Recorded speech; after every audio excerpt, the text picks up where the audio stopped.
What's going on, Dolphins fans? It is your boy Dillon, and I got a little news to give you guys, some NFL related news that came out yesterday that I just wanted to quickly put out there. And so it's regarding opt-outs for this upcoming season. So it looks like the NFL and the 2021 season have officially seen their first opt-outs. It really wasn't any question on whether or not COVID was going to have an effect on this season. It was just a question as to whether or not it was going to have a major impact on this season. Now, as we already know, no amount of cases or injuries related to, a lack of off season or, even workouts throughout the season because facilities would have to close down, etc. No amount of injuries or cases of COVID was enough for the NFL, or would have been enough for the NFL last season. They didn't care, right? All they cared about is pushing through, making sure that they continued to rake in revenue, and it didn't matter how many people were affected by that, how many players were injured over the course of the season, or how many players, coaches, and fans, contracted COVID-19 and potentially died. We don't know. At least not that I am aware of anybody who has died from attending a game, but I'm sure there has to be somebody. I'm sure there has to be people out there that went to a game, caught COVID, and died from it. You're just not going to know because that's something that is super hard to track. As far as I know, nobody directly connected with the NFL, no player or coach has died. But, unfortunately, that's one of those things that's likely to be only a matter of time, especially considering the fact that this upcoming season they intend to have a live draft with, draftees, potential draftees showing up, with fans showing up.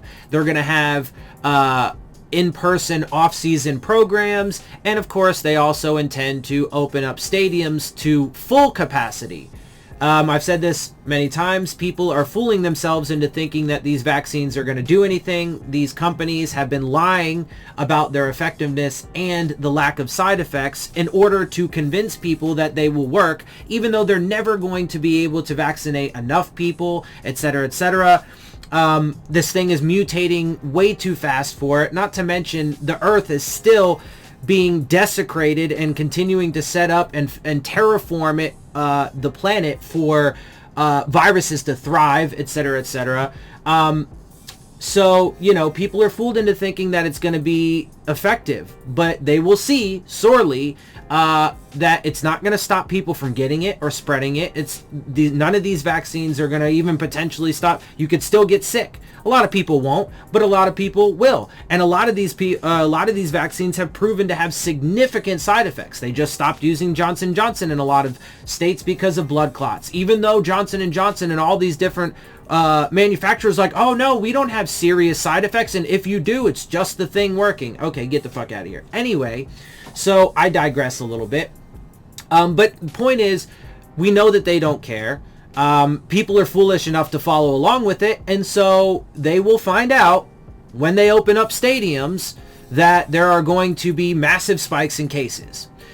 People are going to be shocked about it. They're going to be like, oh my God, all of these states have all these spikes in cases, etc., etc. And then they're going to wonder why. But it's pretty obvious, and of course nobody talks about it except for B, so here we are. Anyway, let's digress from that, and get to the actual news, because as I mentioned, there are some players who have already decided to opt out. Buccaneers players announced they won't participate in off-season workouts. Now, from this, it would seem that they have only decided to opt out of the workouts, the off-season workouts. This does not appear as if they've opted out yet of the actual season, so we'll see how that plays out. But players from the Tampa Bay Buccaneers will not participate in off-season training activities this summer, according to a statement from the NFL Players Association.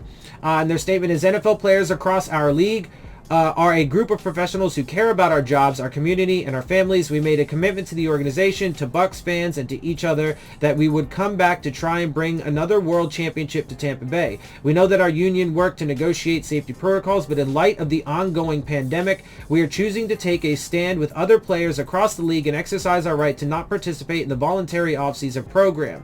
We had a fully virtual offseason last year, and we held each other accountable to do the work it took to win, and we plan to do that again.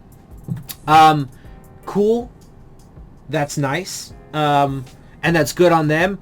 But this, as I've mentioned, is not going away, and it's not going to get any better. Again, people are foolish to think that that these vaccines are going to do the job. And the funny thing about it is, though, is that, most people really just don't even care because they're only in their own little bubbles, and they feel like, well, you know, if these people say that it's going to work, well, that's good enough for me, and, you know, blah, blah, blah. Anyway, I don't want to get too much into that. Decision by the Super Bowl champions comes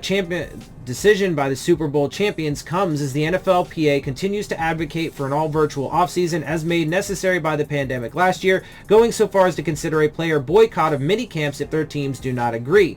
In their statement explaining the decision, Bucs players noted they held a fully virtual offseason last year while successfully holding each other accountable to put in the work required to win. Considering the Bucs ran roughshod across the league, closing the 2020 season with 8 straight wins en route to the Super Bowl title. There's no reason to believe the same couldn't be true in 2021. Tampa Bay joins players from the Seattle Seahawks and Denver Broncos in announcing they will not participate. Among the findings disclosed by NFLPA President J.C. Tretter, the union found a virtual offseason led to a 23% decrease in missed time injuries, a 30% reduction in concussions, and 45% decreased in heat-related issues.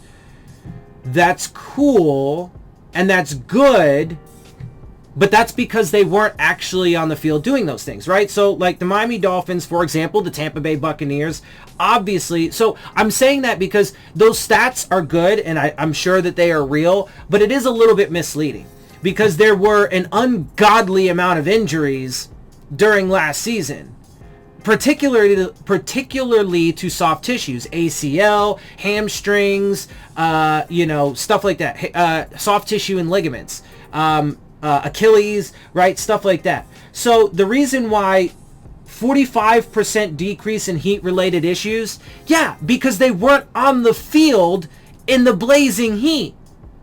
I mean, obviously that's going to go down. Concussions, 30%. Yeah, because they're not on the fucking field. Obviously, okay? But it's a double-edged sword because then they're not in the proper conditioning that they should be, and then they have all the issues and injuries that they did last year. So it's a double-edged sword. Those stats are great and wonderful, and that's cool, but that's not the entire picture, and it is a little bit misleading if you don't give the entire picture because there is that other side of it. Anyway, so that's what I wanted to get out to you guys. I hope you guys appreciate my perspectives. If you do, make sure you hit the subscribe button, make sure you hit the like button, make sure you hit the bell if you want to get the alerts, share my channel and videos with your friends and family, leave questions, comments, and concerns down in the comment section. Of course, as always, follow me on Twitter at Dillon. And with that, I am out. I'll see y'all soon. Fins up.